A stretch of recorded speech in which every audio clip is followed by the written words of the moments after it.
Boa tarde, pessoal. Hoje é 13 de abril de 2023, 17h06. Estamos aqui começando mais um episódio da nossa jornada humanista, nosso estudo do texto Gênero, Sexo e Sexualidade, da Elza Dorlin, né? Hoje teremos a magistral facilitação do Guilherme, certo? O pessoal está chegando. É um capítulo muito interessante sobre a história, a historicização da questão de gênero, né? O que é gênero, né? Como construção histórica a partir da intersexualidade. Isso a gente vai montando nosso mosaico sobre essas historicidades, essas epistemologias, essas genealogias sobre ao redor da questão de gênero masculino, feminino, intersexualidade, as pluralidades, para a gente entender a história de nós mesmos, né? De todos nós, seres humanos, né? Criaturas do planeta. Com vocês, a magistral facilitação do Guilherme, colaborador oficial desse projeto de extensão. Lembrando que quem tiver 75% de presença, no final tem um certificado da Unifesp, tá? E já colocamos, para quem ainda não se inscreveu, o YouTube lançado no mundo. Se o Valentim, por gentileza, puder, que também faz parte da equipe, o Valentim e a Luana. Se o Valentim puder colocar o link do YouTube, por gentileza. É só procurar no YouTube Lançado no Mundo que aparece, tá, gente? Enfim, e somos uma equipe de 4, né? Eu, Guilherme, Valentim e Luana, tá? Daqui a pouco a Luana chega. Enfim, então é isso, pessoal. Com vocês, a magistral facilitação do Guilherme. Fernando, só foi colocado aqui no chat, mas de repente nem todo mundo não viu, para desligar o áudio, porque aí... Assim, a Can seria ótimo quem pudesse abrir para a gente ter uma interação, mas a gente manter sempre o áudio fechado durante a fala do Guilherme e a gente vai abrindo depois no debate, tá bom? Com vocês, Guilherme. Bom, boa tarde, gente. Para quem não estava aqui semana passada, me chamo Guilherme Leonardo, sou um psicólogo de São José dos Campos, aqui no interior de São Paulo. Atualmente eu estou cursando a minha especialização em psicologia clínica pelo Instituto NUCAF, que é um núcleo de clínica ampliada e de psicologia fenomenológica existencial. E eu eventualmente me agreguei ao Fernando nesse grupo de estudos e estamos aqui faz uns 2 anos já. 1 ano e meio, não sei, 2 anos. Enfim, amizades.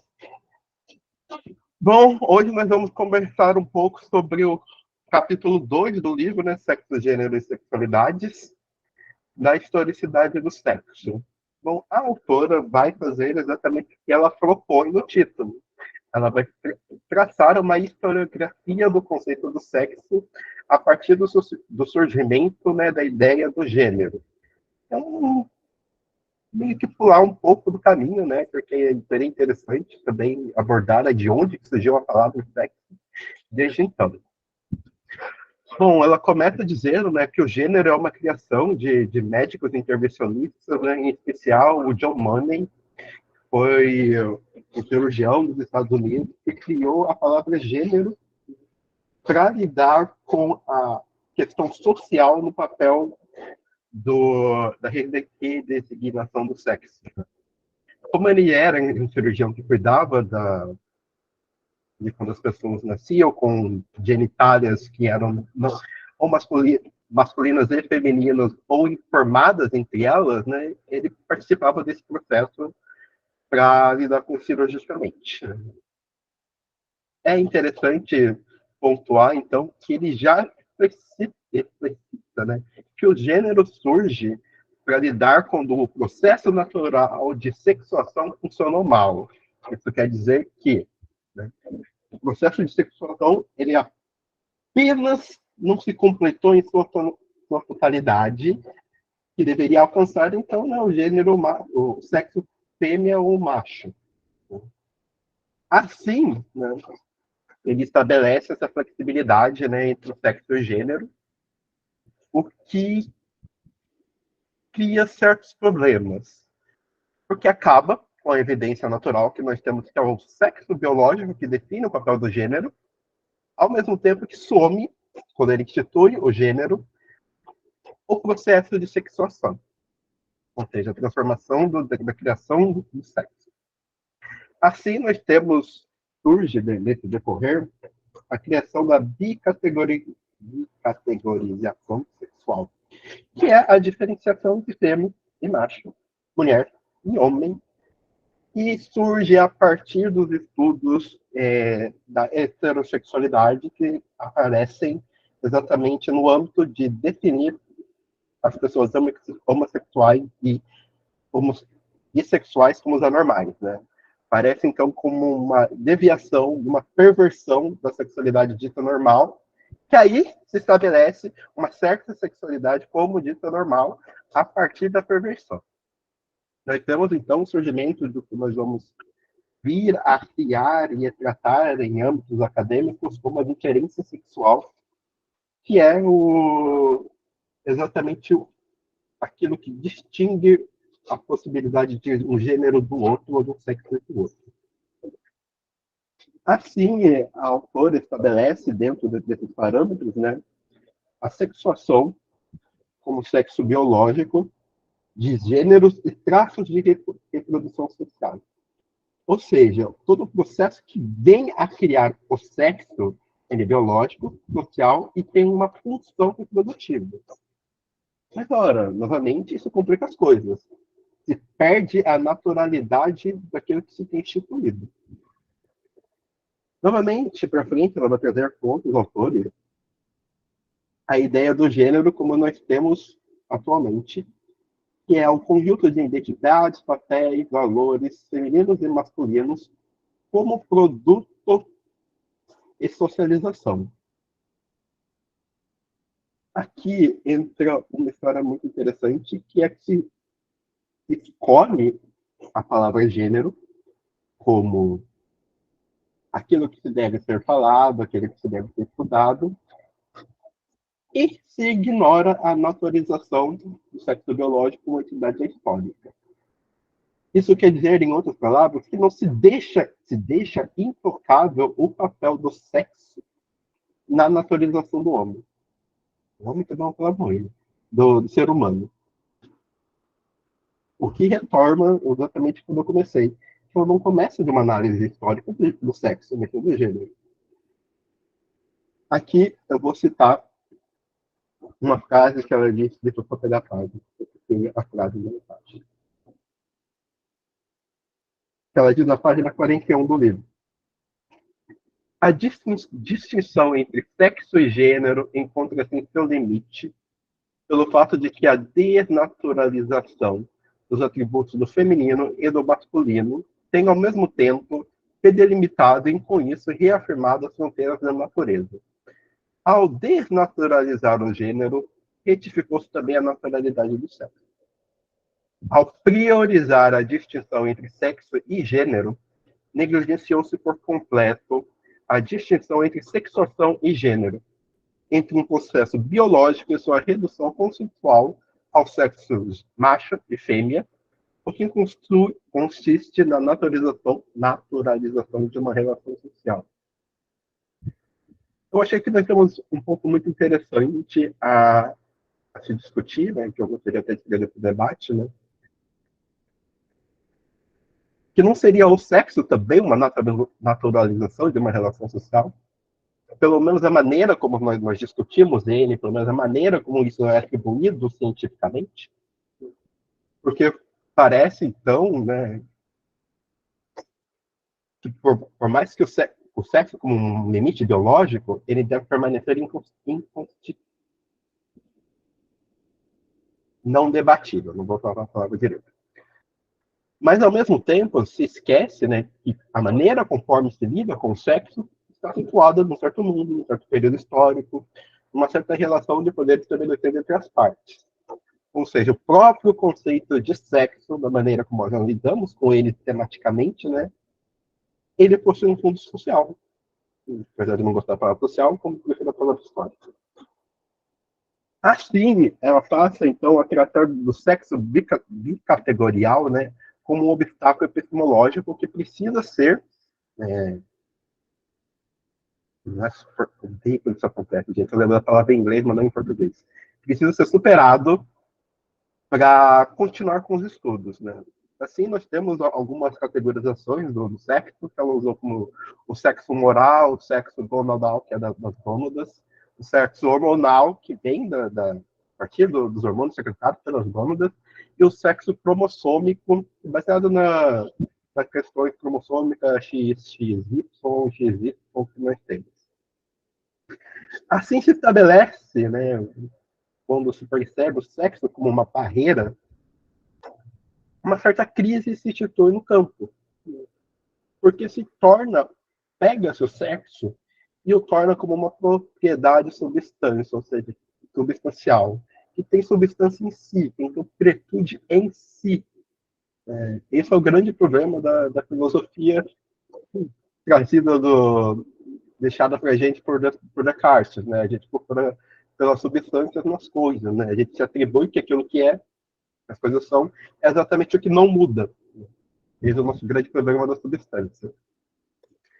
Assim, se torna um campo muito pouco flexível, né? Porque não se pode contestar aquilo. Porque é evidente, né? Dessa maneira. E aqui eu vou citar ela novamente. A persistência de uma crença e de uma prática científica que contradizem a própria racionalidade da teoria, da qual, todavia, afirmam ser a aplicação. Ora, se nós temos gênero, poderíamos ter sexo. Afinal, isso está ligado ao papel que é atribuído pela pessoa. Se o que constitui se uma pessoa vai ser uma mulher, um homem, ou um aparelho reprodutor, não é necessário gênero. Correto? Teve uma crise, né? Assim, nós temos, ela constitui a crise como ligada, ela constitui três tipos de crise, né? A crise ligada às rupturas entre a ideologia predominante e a cientificidade nascente, que é exatamente o que o gênero vem a questionar, né? De uma maneira mais crítica, né? Que o sexo biológico não é o que decide o papel que a pessoa vai exercer na sociedade. Uma crise ligada às reformulações teóricas da ciência, que é exatamente, né, o que e o quanto, os limites que a ciência impõe para o conhecimento ser estabelecido, e as crises ligadas ao status quo, que é o que mantém as relações de poderes nos âmbitos atuais. Não é à toa, né, que essa crise se mantém, né? Afinal, manter essa sexo como uma barreira insuperável, né, impede que o sistema se transforme por completo e sustenta e cria a manutenção, né, de padrões de comportamento que nós temos até hoje, né? Afinal, isso acarretaria nós reestruturarmos a sociedade por completo e criarmos uma outra maneira de nos relacionarmos. Passamos, então, né, mais especificamente, a como o sexo macho ou fêmea aparece como um obstáculo epistemológico. Eu acho muito interessante que ela cita de maneira indelével, né, que o que categoriza um corpo como não sendo especificamente macho, especificamente fêmea, e assim, portanto, né, dentro desse processo, né, cabível a ser identificado como mulher e como homem, é uma equipe de especialistas. Ora, nós temos, então, a imposição da ciência no âmbito de vida das pessoas, que dizem que é normal e que é anormal a partir de certas métricas, né? E aqui, em especial, o tamanho do pênis. Isso que decide, né, quando uma pessoa nasce intersexo, dito também uma palavra um pouco mais datada, hermafrodita, é o tamanho do pênis, que vai decidir se os médicos vão transformar aquele pênis em uma vagina ou tentar criar um outro pênis. Eles até usam a palavra que o pênis é infinitamente mais complexo que a vagina. tenho minhas dúvidas, mas completamente ligado, né, ao fato de que tudo aquilo que é ligado ao feminino é reduzido a um papel de passividade. Afinal, a vagina é penetrada, o pênis penetra. Né? O pênis é o ativo na relação. Muito pelo contrário, qualquer um que tenha um mínimo de conhecimento mais moderno, né, sabe que a vagina ela produz movimentos peristálticos, né, para ajudar na movimentação do esperma e assim criar tanto prazer quanto fazer a movimentação na reprodução sexual. Assim, tudo isso está voltado para uma intensa reconstrução do verdadeiro sexo. Olha que construção muito interessante, né? Intensa reconstrução do verdadeiro sexo. Ou seja, a pessoa deveria ter um sexo formado naturalmente, né? Se esqueceram do processo de sexuação, para então, virtualmente, né, tomar e acessar um papel de gênero, mas esse processo ele falhou. É passivo de correção. Isso implica, de certa maneira, né, que há sexos corretos e há sexos errados. Por mais que a aparição, né, da modificação da genitália ela possa ser muito diversa. Há genitálias escolhidas como corretas e há genitálias escolhidas como erradas. Enfim, a autora passa, então, a falar que existem riscos em ambas as abordagens a esse tema. Né? Há um risco baseado na aceitação que não existe critério infalível fundado na natureza, ou seja, no apoio biológico que nós temos dos corpos, ou se aceita o risco que o critério social também é infalível.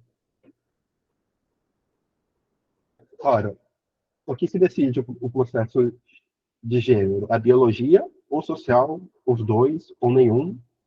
Não há apoio quantitativamente aceitável para que essa posição se mantenha. Mas ela se mantém.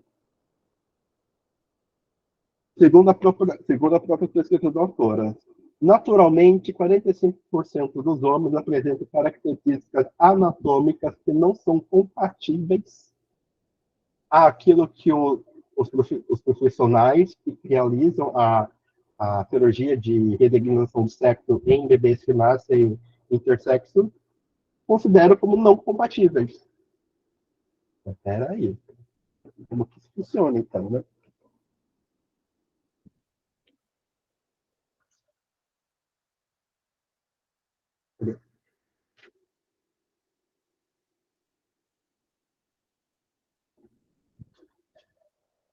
Eu vou citar uma frase da página 50. Nessas condições, são de fato critérios discriminantes elaborados no âmbito de uma política de normalização dos corpos sexuados que enfraquece a própria definição do normal no que concerne o processo de sexualização biológica, pois tão logo abordamos sua aplicação ad hominem, ou seja, de fato, né, no campo, aos anormais, a fim de aplicar seus próprios critérios à corporação dita normal. Assistimos à patologização inevitável dessa última. Muito interessante, né? Quando nós criamos, então, categorias patológicas para os ditos anormais, que é o próximo livro que nós vamos ver, né? Eventualmente, isso se recai à população dita normal. Interessante, né?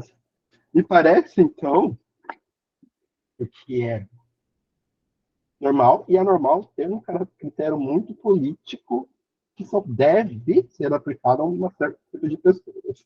Quando é aplicado a outra, esse critério deve cair. Enfim, a autora começa a falar, então, né, que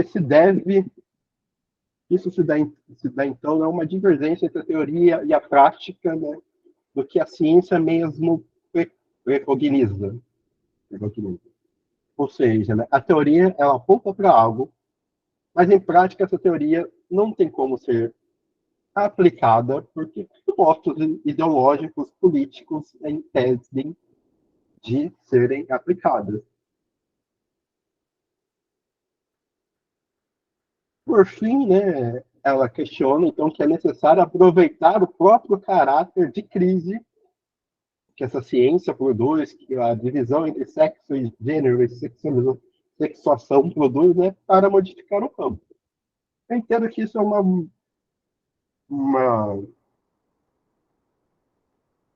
um movimento político muito interessante, que é uma potencialização do anormal. Eu só acho que ela recai um pouco no final desse livro, né, quando ela fala sobre encontrar o fundamento da naturalização. Né?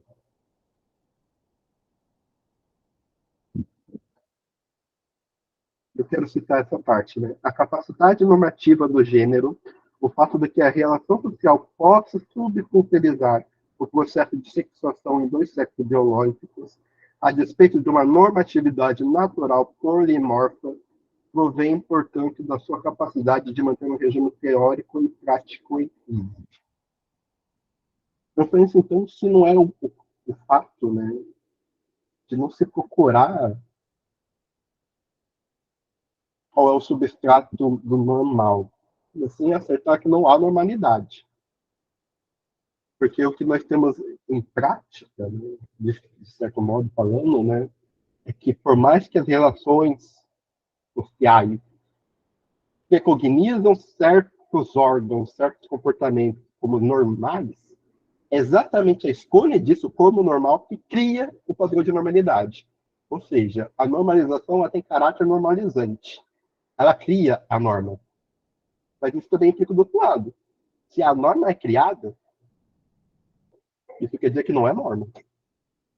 Não existe norma. Em tudo isso. Seres livres rodando numa bola no espaço. Né? Isso acontece, então, porque nós queremos encontrar uma norma.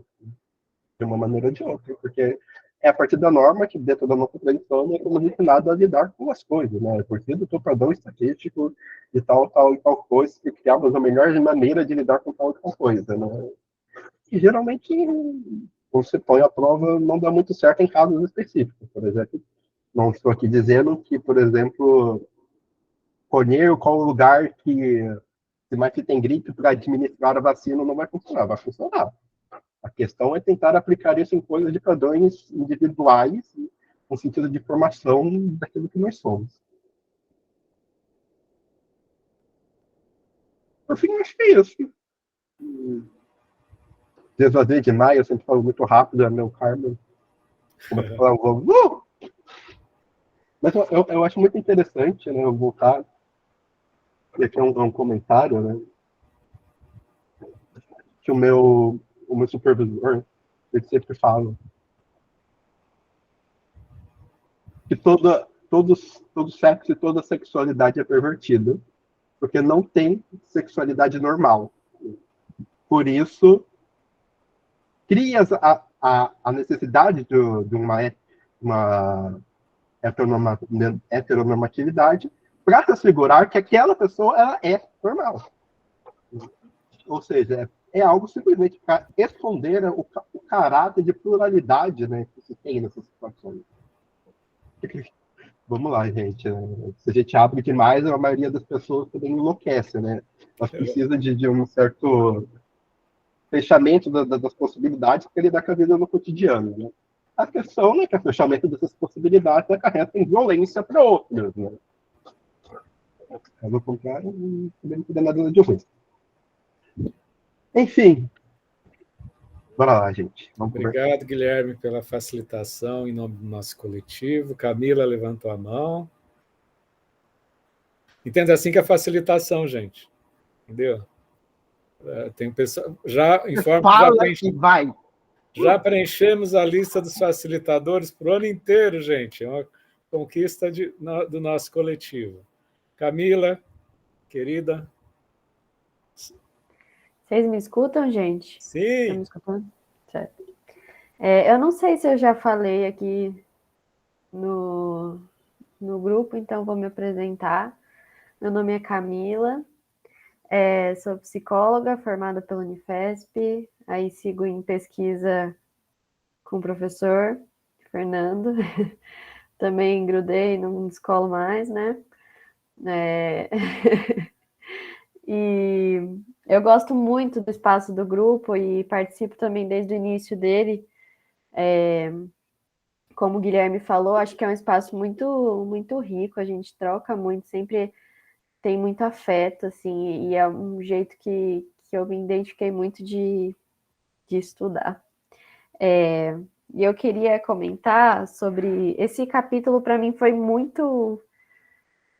Tem uma sensação de libertação, assim, ler esse capítulo, porque eu estudo sobre gênero e sexualidade desde, assim, do meio da faculdade, venho falando sobre isso, falando sobre gênero, desenvolvendo pesquisa, desenvolvendo IC, escrevendo artigo, mas parece que tem certo momento que foge algumas coisas que são muito iniciais, assim, né? Então, acho que a gente acaba entrando numa bola de neve, assim, de definições que às vezes fazem com que a gente não reflita tanto, assim, sobre algumas coisas. E eu me peguei pensando nisso, nesse capítulo, quando ela fala que quando a gente faz essa distinção entre o sexo e o gênero, a gente estaria como que essencializando, né, o sexo, que seria justamente o contrário do que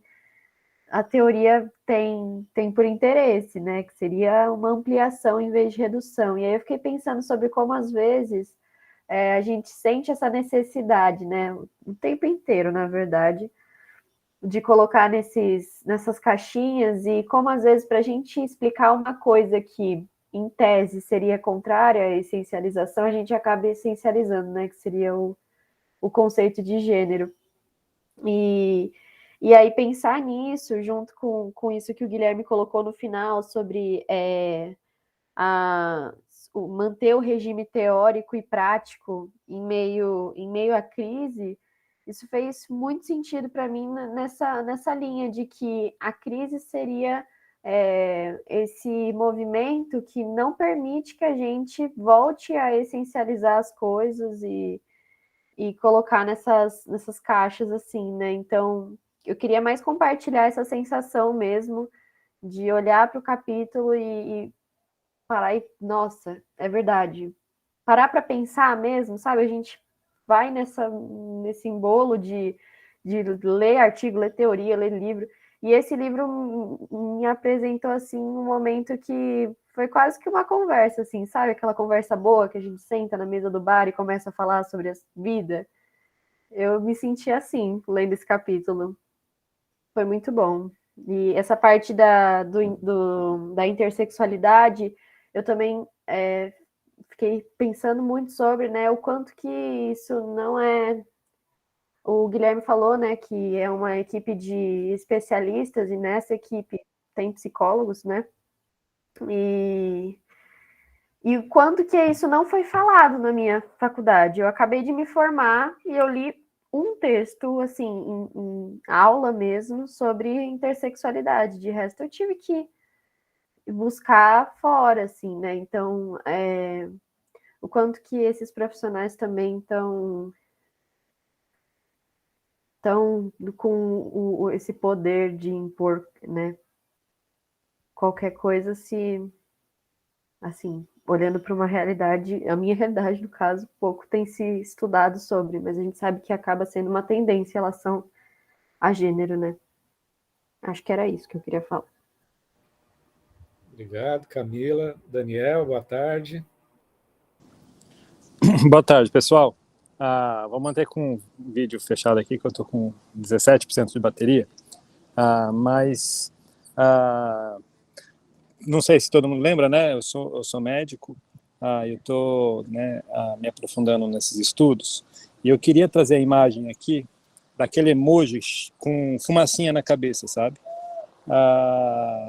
Porque Eu estou justamente no momento, diferente da colega que falou antes, né, que já vem estudando, se aprofundando na questão de gênero, desde o começo da faculdade, né, a minha trajetória, naturalmente, como médico, ela é bem biologicista, das caixinhas ali, e no momento há um tempo já estudando as questões de gênero, que naturalmente o que os textos mais comuns entregam são as caixinhas da diferenciação entre sexo e gênero, e ler um texto desse, né, me coloca aí uma situação que me pareceu até paradoxal, né? Pelo que eu entendi, me corrijam se eu estiver errado, né? Eu não tenho facilidade de abstrair, né, textos dessa forma, mas a autora, e essa é uma dúvida que eu coloco para a turma, para me esclarecerem, a autora, ela apresenta o gênero como uma coisa a priori negativa, assim, uma consequência ruim de uma incapacidade de a gente lidar com uma questão da naturalização do sexo, mais uma coisa não dual, né? Então, como a gente não consegue superar o modelo de dois sexos, foi necessário criar o conceito de gênero, né? E isso traz consequências ruins, né? Porém necessárias pela questão, não sei se é ruim, né? Mas pela realidade social, pela necessidade ali de intervenções e demanda. Daí ela traz toda a história lá, né? Do colega que tem que intervir na questão, né, da intersexualidade anatômica em si, faz os detalhamentos anatômicos que em algum momento, né, a medicina tem que intervir para decidir se é isso e aquilo, e isso feito de uma forma completamente autoritária, né, tem que fazê-lo e geram consequências que, num certo momento, se cria o conceito de gênero. Eu estou num lugar aqui que... Calma aí, o pessoal já está saindo. Uma gritaria, desculpa, gente.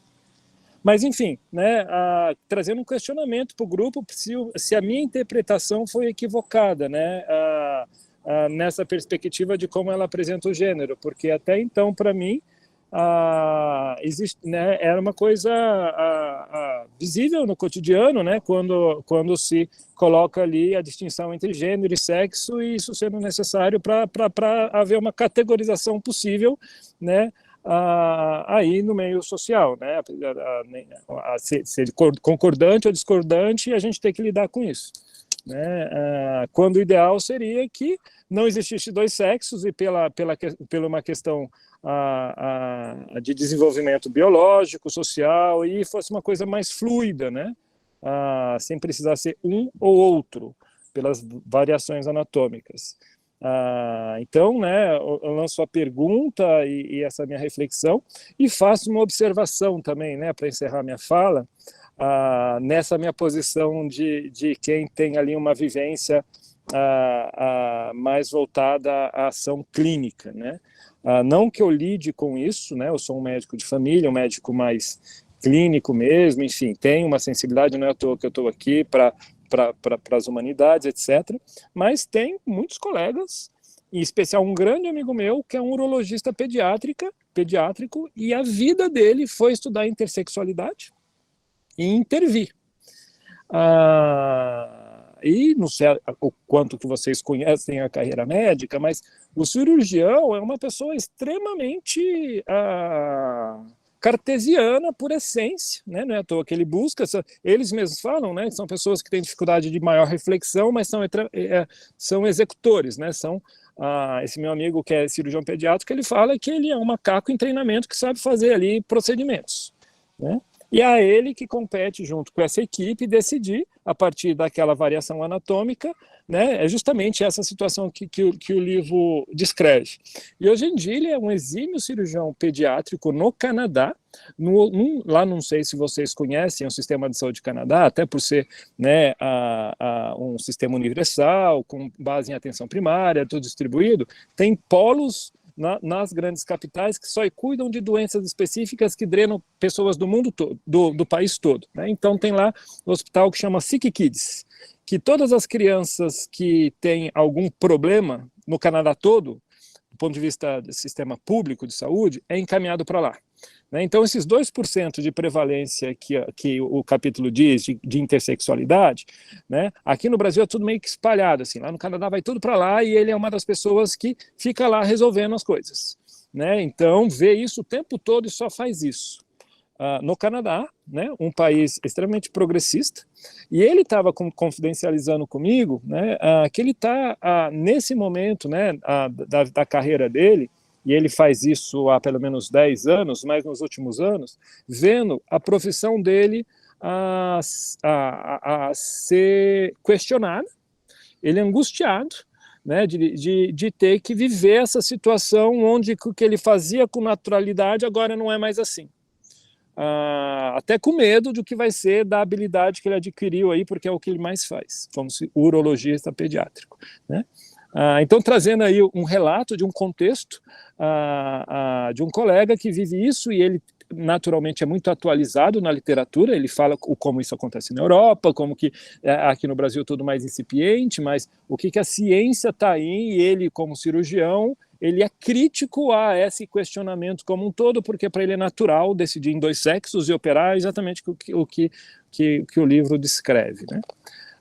Então eu só fiz essa parte, né, para ilustrar um pouco o que o livro traz, mas, né, a minha principal a colocação é essa angústia, essa preocupação e essa dúvida que o gênero, ele é a definição de gênero é uma coisa, em teoria, uma consequência da binaridade do sexo que é estabelecido, né? E até um pouco inconveniente, né? Então, eu queria saber se eu entendi direito, né, para conseguir abstrair, tirar um pouquinho daquelas fumacinhas na minha cabeça aqui que está dando nó. Tá legal? Fala extraordinário, Daniel. Alguém quer compor com a fala dele? Já que nós estamos num grupo. Eu acho que é uma fala que demanda uma Bom, partilha. Eu vou falar, então. Eu vou juntar o que a Camila falou com o que o Daniel falou, né? Eu acho que o que esse capítulo ele apresenta é o fato que nós temos que nos apropriar da teoria, ao mesmo tempo nos desfazermos dela quando ela não serve mais. Você tem que conseguir fazer um movimento antropofágico, né, como uma professora minha gosta de falar. Você tem que engolir, você tem que digerir, você se nutre daquilo que você faz bem, você caga o que não serve. Manda fora. Isso é um movimento que precisa ser contínuo. A gente precisa estar se adaptando e vendo conforme as coisas vão se mostrando, ao mesmo tempo estar capazes de abandonar autores, abandonar teorias, abandonar o que... até mesmo o próprio feminismo. O feminismo tem os seus limites, né? Tudo tem o seu limite, tudo tem a sua cadeia. Todos os conceitos, toda a teoria tem o seu limite, né? A gente precisa entender até onde vai tantas coisas. Eu acho que o que o Daniel traz, muito especificamente, é que sim, tem o Gender Trouble da né? Eu só falei que Gender is Trouble, né? Gênero é problema. E, de fato, a ideia de gênero surge para suprir o fato que dois sexos não servem. Não cabe mais para a expressão. Mas a questão é, 2 sexos nunca serviram. Convenhamos, né? Isso parte de uma tradição europeia, branca, religiosa, que tem um nome, que é católico-romana, que impõe certos limites. Né? Mas outras tradições, especialmente religiões de matriz africana, religiões de matriz indígena, tem uma indígenas da Índia, né? Mas também indígenas do Brasil, né? Povos nativos, tem um terceiro gênero, terceiro sexo, tem não binário, isso sempre teve. A questão é que foram massacrados pela normatização. Então, assim, 2 sexos nunca serviram. Gêneros, de fato, surgem porque 2 sexos nunca serviram. Aí você precisa, então, de uma matriz, né, de uma teoria que fale como se forma o homem e a mulher. A questão que depois do John Money, né, isso é apropriado como ferramenta de de resistência, de rebelião, de luta, né? Até onde isso também cabe, né? Tem outras questões. Posso compor um pouco? Romper um pouquinho a fila, gente? Pode? Vocês deixam? Só um momentinho, por gentileza. Daniel, o Daniel é meu parceiro do Núcleo Trans, né? A gente faz parte da equipe, né? Assim, eu acho que tem uma questão de fundo que atravessa todas essas questões, quando a gente fala de epistemologia, né? Que é um termo que tem sido muito usado para a gente pensar essas relações, né? Epistemologia é a produção dos saberes. A produção dos saberes produz nós mesmos, produz subjetividade. E com isso, na radicalidade da produção da subjetividade, o que a gente chama de natureza, que é algo essencialista, como a gente normalmente aprende, torna-se produção histórica. Acho que esse é um critério fundamental, principalmente para quem vem de áreas mais biológicas. Tá? A biologia ela emerge dentro de certos arranjos, né, no qual a noção de natureza ela é uma construção histórica. Né? Até dentro dessa contextualização, o que o autor fala, e que está presente, por exemplo, no Normal e Patológico, do livro do Canguilhem, que eu recomendo, né, é que a noção de normalidade não é uma noção biologicamente natural, é uma noção estatística. É a tal da curva normal, entendeu? Na qual existe esse padrão central, o centro da curva, que de fato é estabelecido pelas periferias.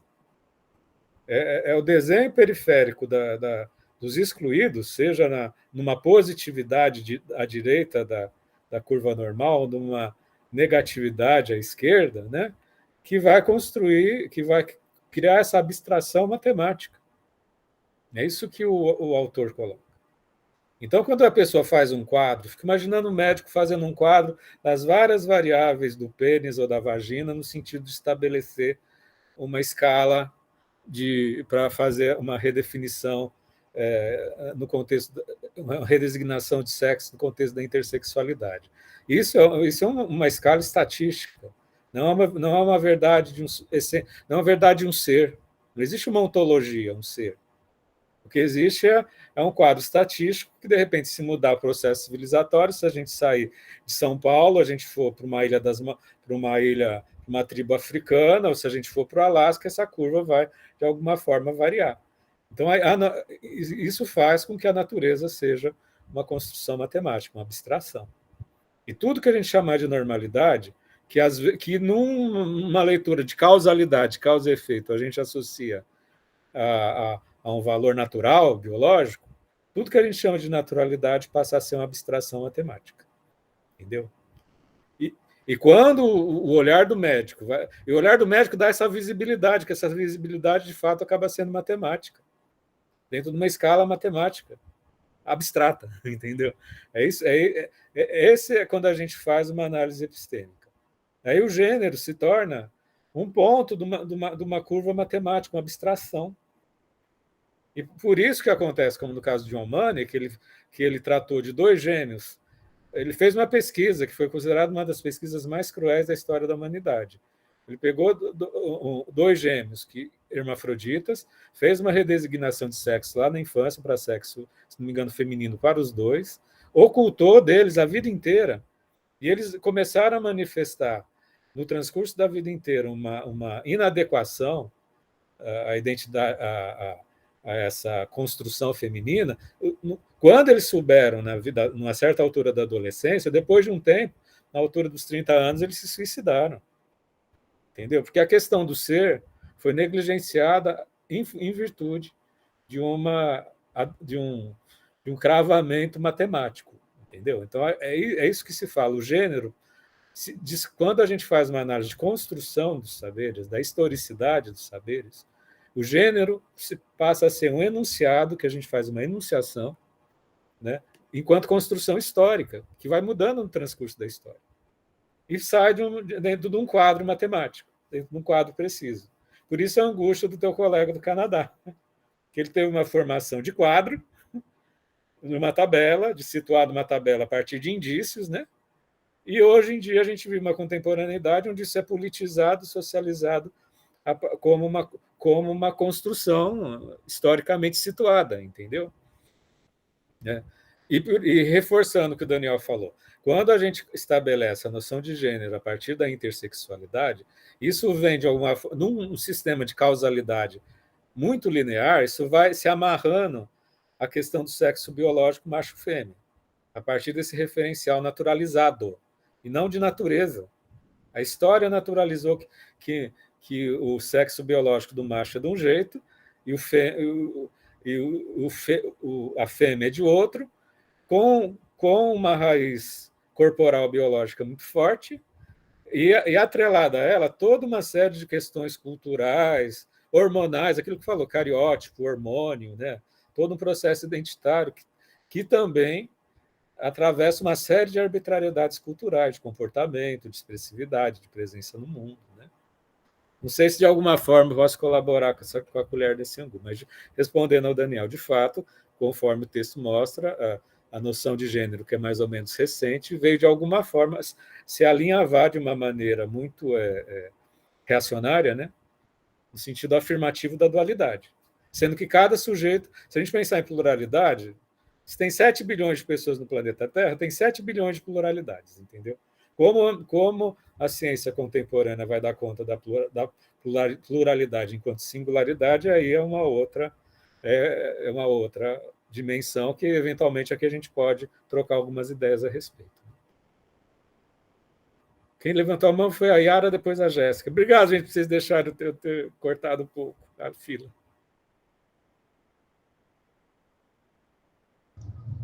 Oi. Então, até um pouco ainda mantendo a discussão, eu não sabia até outro dia o que era realmente essa questão do intersexo. Mas eu gosto de passear pela net e eu vejo de blogueira, de pintura, a filosofia, e eu achei um vídeo da Karen Bacchini, eu achei muito didático a forma como ela colocou. Ela se coloca como uma pessoa intersexo e que começou a tomar e a ter intervenção, né, desde criança, né, quando descobriram, ela nasceu com vagina, ela se identifica feminina, mas ela coloca em xeque, né, a forma como foi construída essa Karen pela medicina. Eu achei muito interessante, depois eu passei a ler outras coisas, e hoje, né, estudando, eu vi, eu até compreendi melhor, né, quando eu li esse capítulo. Eu achei muito interessante esse capítulo. Primeiro, assim, o cuidado da autora, porque tem livro que a gente vê que o autor é meio descuidado, né, com as coisas. E eu estou vendo, assim, que essa autora é muito cuidadosa. E ela vai preparando a gente, né? No capítulo 1, ela coloca um pouco, ela traz um pouco esse questionamento em relação à ciência, né? A verdade da ciência. Eu achei muito interessante no capítulo anterior. E ao ler este capítulo, primeiro que eu estou achando assim, uma delícia ler esse livro, né? Como a Camila colocou, a Jéssica colocou, da outra, no encontro passado, eu me julgava feminista sem leitura, né? Então, não lia, mas eu achava que era, né?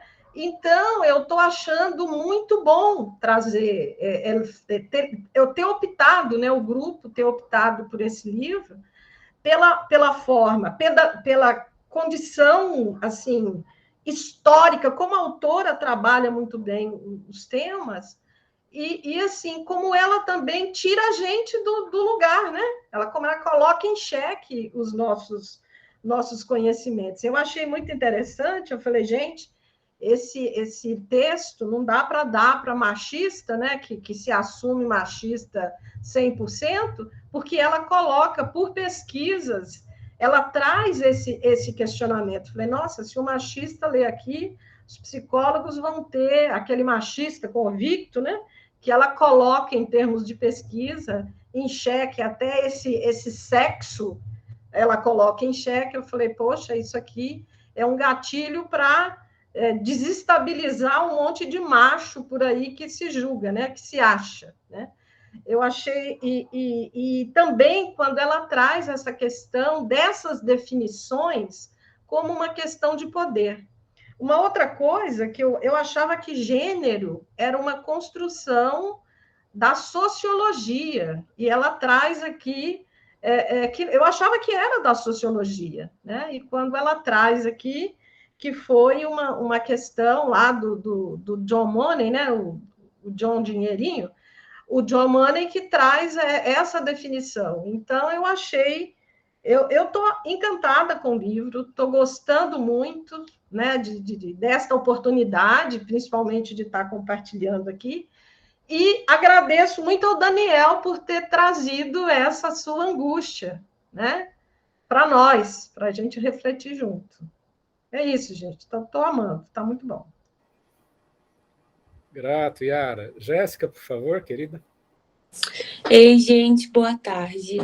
Primeiramente, né, muita vergonha, pedir desculpa pelo palavrão que eu acabei soltando da última vez.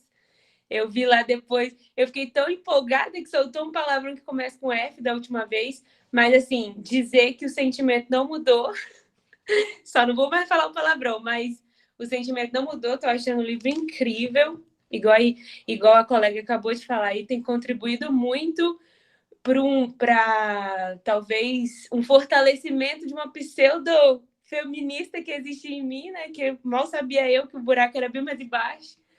E, assim, não diminui meu orgulho. Assim, eu estou muito feliz assim, em ler o livro, das contribuições, de alguém ter um dia se dedicado a isso, escrito também de uma maneira bem fácil de entender. Claro que eu tenho aqui algumas dúvidas e minha fala vai ser só perguntas, assim, sobretudo para o Guilherme, que é o nosso querido aí da rodada, mas quem também quiser contribuir, fica à vontade. Vou começar aqui. Eu achei bem importante, assim, o que mais me chamou a atenção mesmo foi a questão da transexualidade, que é algo, assim, que tem sido muito combatido no nosso país em termos de leis. Se a gente der uma pesquisadinha, tem bastante leis. Assim, infelizmente, no meu estado, Espírito Santo, estado de origem, tem bastante, o que me envergonha bastante também, em combate mesmo dessas pessoas em vários níveis, esporte, vida social, enfim. E entender que isso tem talvez uma origem, pelo que eu entendi do texto, no combate, assim, dessa não definição, né, de gênero, no caso, o binário, né? Se é macho ou fêmea. Então, essa ideia, ela parte de normalizar aqueles que eram tidos como anormais, e trazer essa pessoa para esses dois polos. Aí, nessa busca, né, de trazer esse indivíduo para esse normal,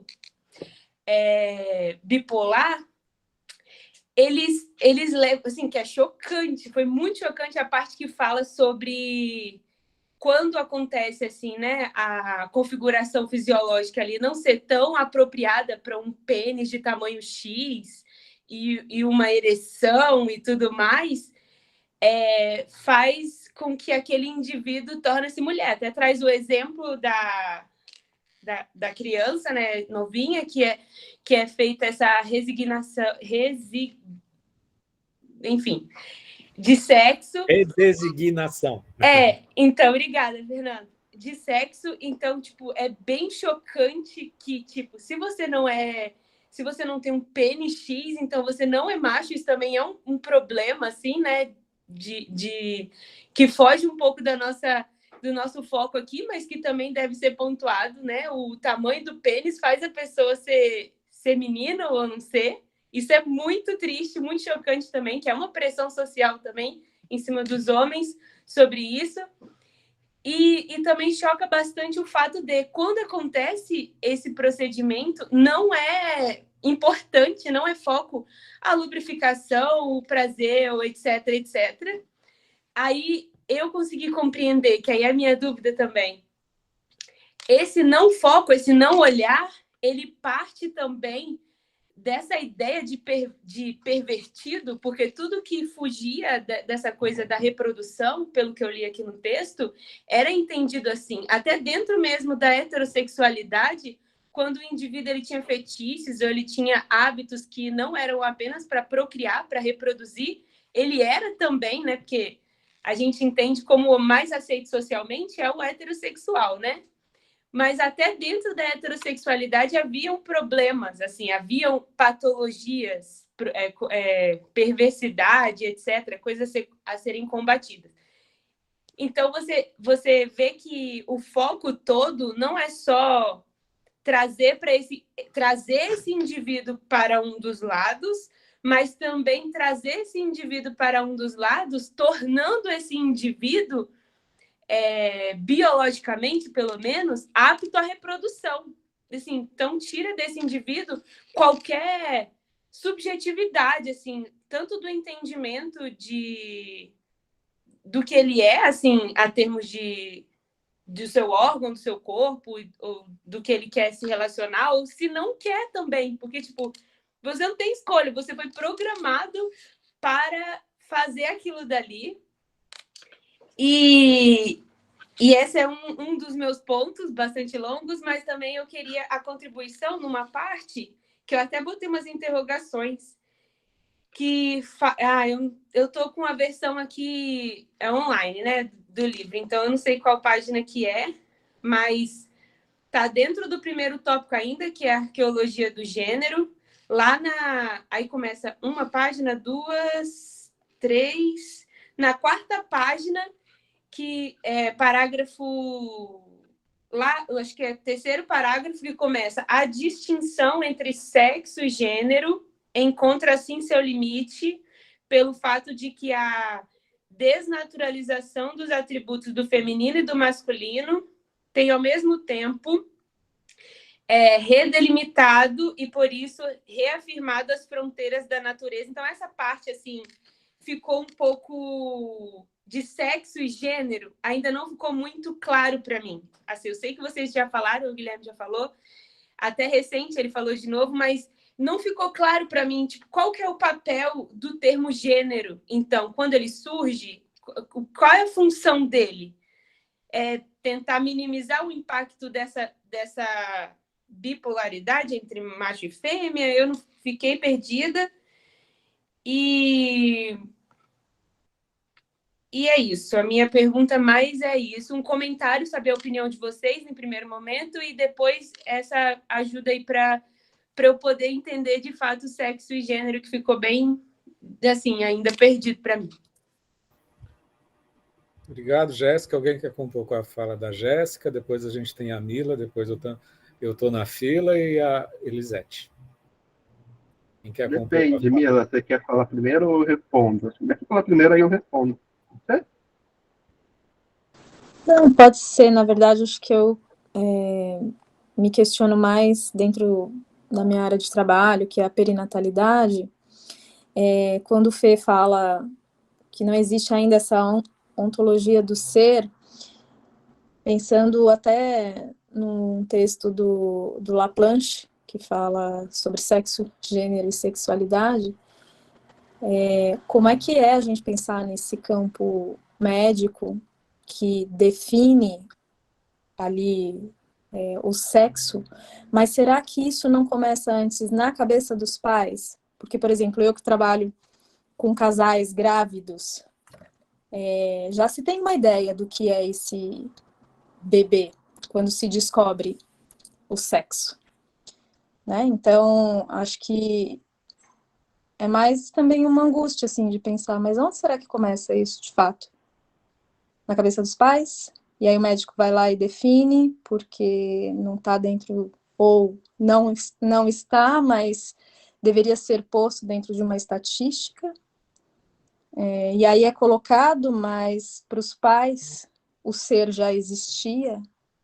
Então, enfim, é mais uma problematizada, eu acho, e uma inquietação do que é uma fala que traz, talvez, algo diferente, né? É uma inquietação. Onde começa isso, né?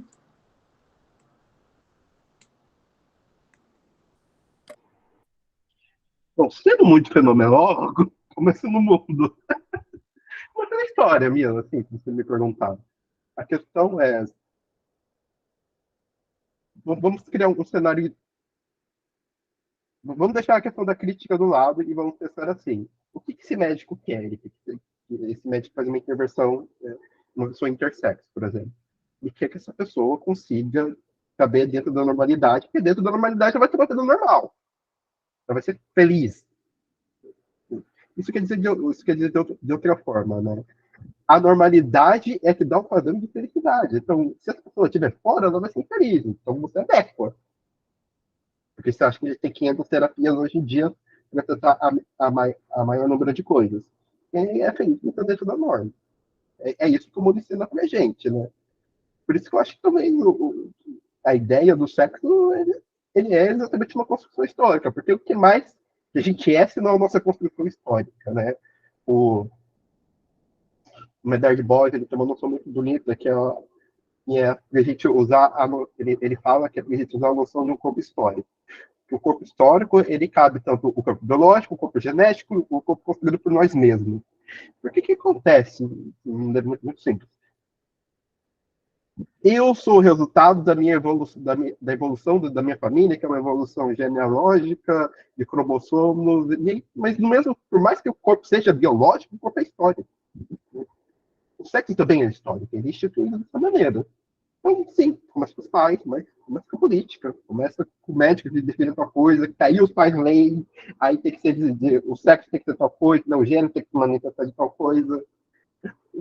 Um negócio muito interessante que você pensa isso é a cor rosa. A cor rosa, antes da Segunda Guerra Mundial, homens podiam utilizar bonitamente. Mas durante a Segunda Guerra Mundial, no cor rosa foi associado, né, aos homens gays que foram levados para o campo de concentração para ser associados, não pode mais. Associou tanto a feminilidade quanto a morte. Não pode mais. Menino usar rosa, senão vai matar. O cara vai ter comportamento que levaria sobre violência, enfim, por demais. Respondendo a Jéssica, se eu não me engano, as perguntas foram, né? O sexo para a reprodução? Eu diria o seguinte, eu vou causar polêmica, é que já foi instituído, né? Nós estamos falando de um padrão histórico europeu que foi iniciado por nós por tradições, né, um pouco católicas. Gente, católicos adoram sexo. Para criar, para ter filhos. Né? Só pode realizar sexo se for para ser sexo reprodutivo. Por isso que o prazer ele é levado à segunda instância. Né? Por isso que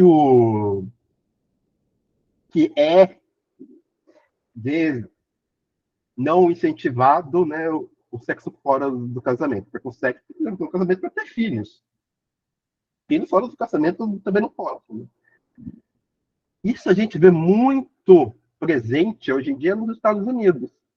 Caiu o Roe versus Wade e as mulheres perderam os direitos reprodutivos para terem filhos.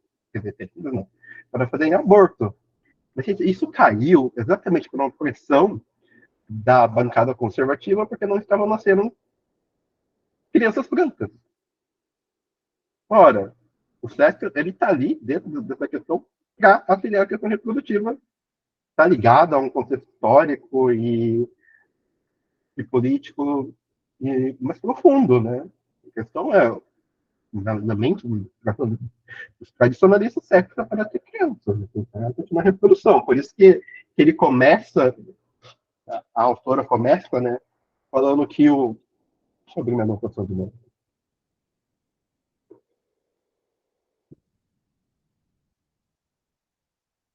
Que a sexuação é um processo que leva em questão sexo biológico, gênero e traços de reprodução sexual.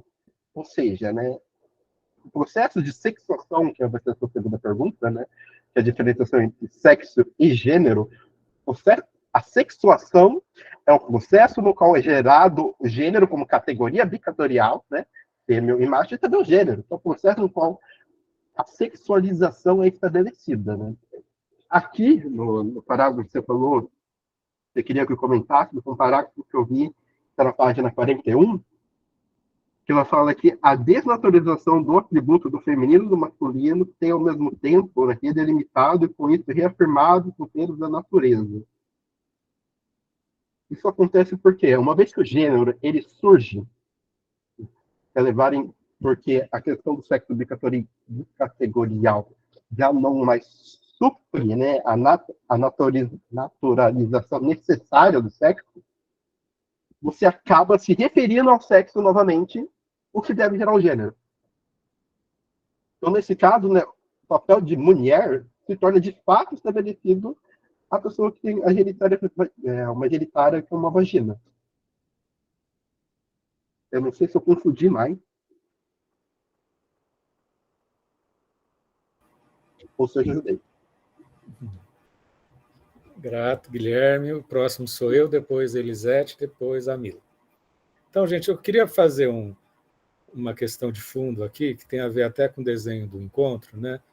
Quando a equipe organizadora estabeleceu esse encontro, a gente fez um viés entre esse livro da Dorlin com o Cursos Anormais do Foucault. O que tem em comum entre esses dois textos é que eles mostram os processos de subjetivação. Que palavrão que é esse, né?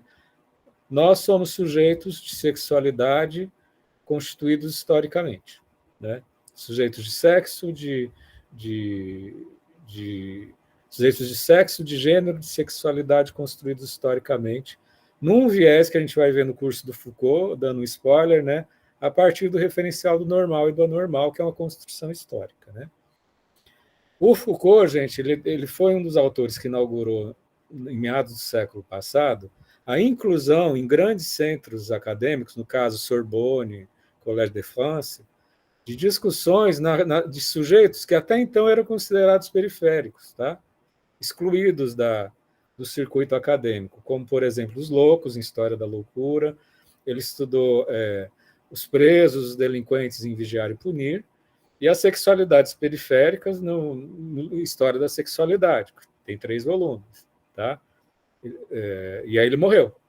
Ele morreu, foi o primeiro grande filósofo que morreu de AIDS, naquele período que a AIDS não tinha nem a indicação de vírus, né? Era aquele período trágico, né, da experiência humana. Né?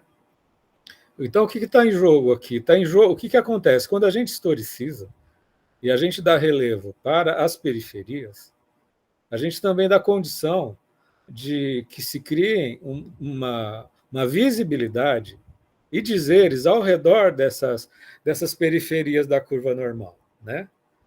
E enquanto singularidade, porque até então, quando a gente falava da curva normal, como o próprio texto mostrou, tudo que não estava no centro da heteronormatividade era patologia, tá?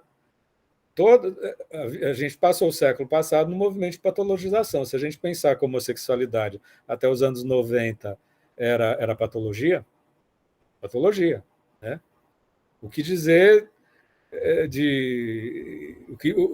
isso desconstrói, quando a gente historiciza, a gente dá espaço para a singularidade, entendeu? Então, acho que isso é um dos critérios fundamentais, né? Mostrando a gênese de sexo, sexualidade e gênero como construções históricas e dando singularidade para as periferias, né? Porque até então o pensamento acadêmico olhava as expressividades periféricas ou como um zoológico. O louco tinha um hospício, gente, que no sábado e domingo as pessoas pagavam ingresso para ver o louco nas jaulas. E dentre esses loucos, os loucos, os patologizáveis, né, em suas sexualidades, né, em suas questões de gênero, nas suas descontinuidades e pluralidades, né? Então, assim, era sempre o olhar zoológico, o olhar patológico, o olhar desqualificador, né? No momento que você coloca isso como singularidade, repetindo a minha frase, temos 8 bilhões, na verdade, de pessoas no planeta Terra. Temos 8 bilhões de pluralidades. Então, você rompe um pouco o cartesianismo de 3 séculos e abre espaço para se dar voz para os sujeitos nas diferenças, né? Isso, de alguma forma, rompendo, reconhecendo que normal e anormal é uma medida abstrata matemática, né? Não sei se, de alguma forma, eu consigo compor, até do ponto de vista estratégico e político, do que está acontecendo no mundo na medida em que as pessoas estão reivindicando suas singularidades. Entendeu? Elas não querem mais estar numa curva de desqualificação de normalidade, né? E tudo isso é sócio-histórico, porque no começo dos anos 30, muitas das coisas que a gente está falando aqui seriam patologizáveis. Se fosse na Idade Média, tudo isso que a gente está falando, a gente era herege, a gente estava na fogueira. Entendeu? O ser é construção histórica, né? Na sua radicalidade, compondo com a Mila. Ah, mas onde está o ser? Quando a gente aborda do ponto de vista de processo de subjetivação, não existe essência em lugar nenhum, não existe um ser essencial. Entendeu? Tudo é construção histórica. E o que acontece é que, do ponto de vista dos sujeitos, as famílias, os pais interiorizam isso como se fosse um valor de ser. Eles vão desejar algumas coisas de acordo com que aquilo, de acordo com que a história nos dá condições de enxergar, né, e de valorizar. Né? Sim, Mila, o olhar zoológico, patológico, desqualificador. É sempre o olhar da monstruosidade. A gente vai estudar os anormais, a gente vai ver que existem as figuras das aberrações. Já estou dando spoiler, tá, gente? Quem não leu os anormais, vai lendo, tá, gente? Vai lendo por antecipação. Mas tem 4 figuras que a gente vai estudar. O monstro biológico, né, que são as aberrações, tá? O hermafrodita, que eu estou falando hermafrodita como um termo primitivo do intersexo, tá?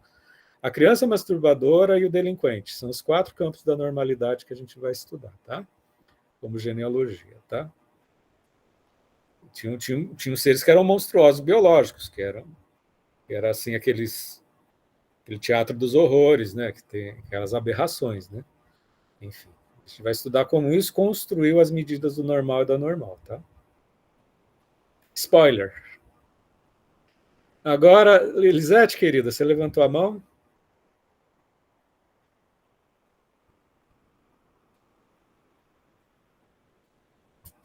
Elisete, querida?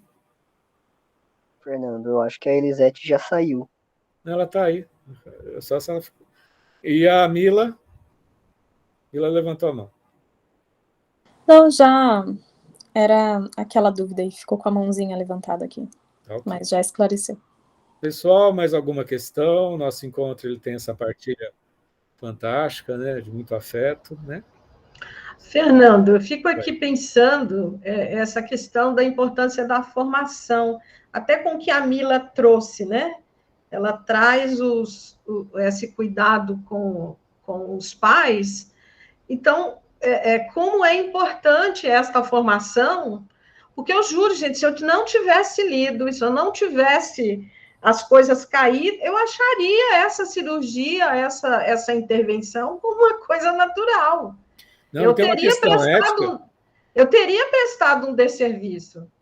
Né? Querida, uma questão ética fundamental, que são bebês, né, que a partir de uma tabela cartesiana, né, imagina a internalização dessa matemática, que tão bem o Daniel falou do amigo dele, que faz esse tipo de trabalho, internaliza essa matemática, né, diante de um ser vivo que é bebê, e que ainda não deu ainda sinais da sua presença no mundo. Né? Imagina o risco de que isso crie um choque, que crie um trauma irreversível, né, gente?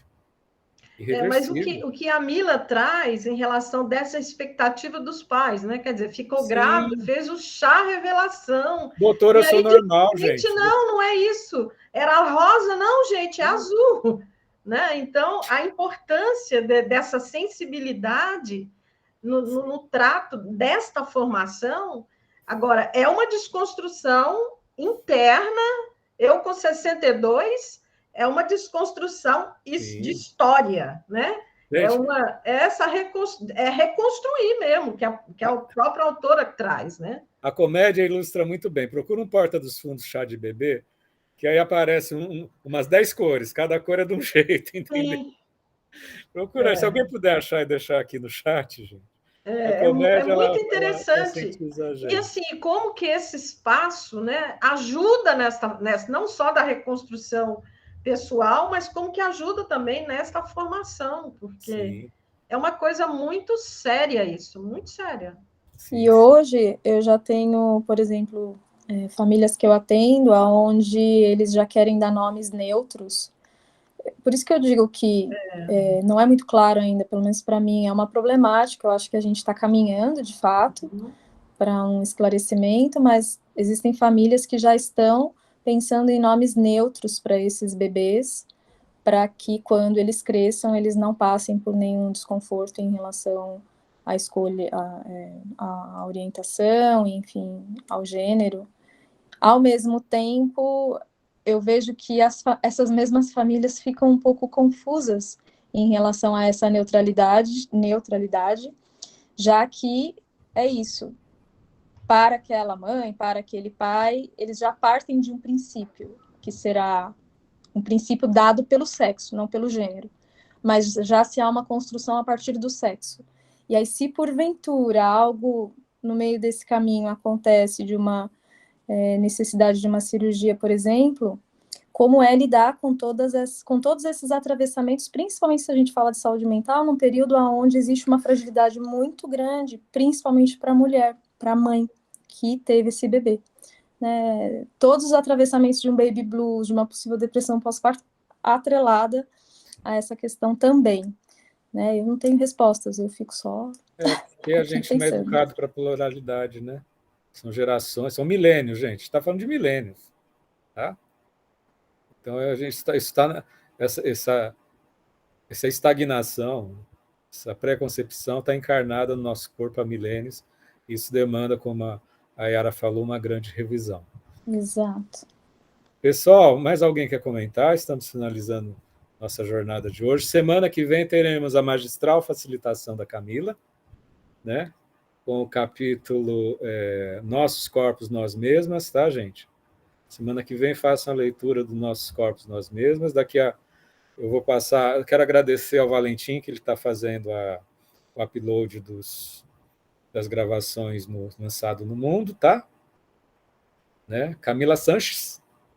E aí, daqui a um ou 2 dias já vai ter... A Mila, Fernando. Mila? Não a Camila. Sou eu. É a Mila, não a Camila. Camila, não é? Tá aqui Camila. Mila de Camila. Então é outra Mila Camila. de Camila, mas sou eu que vou fazer a facilitação semana que vem.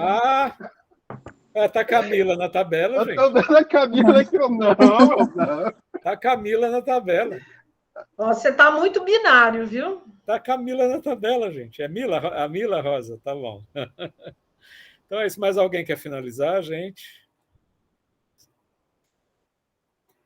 Eu queria agradecer de coração por mais um episódio da nossa jornada. Semana que vem a gente se vê com a facilitação da Mila. Abraço a todos, todas e todos. Eu vou ficar uns minutinhos depois do fim da gravação. Quem quiser conversar, tá bom? Estamos aí, tá? Grande abraço. Em breve a gravação vai estar lançada no mundo, tá? Continuemos. Tchau, tchau, gente. Obrigada.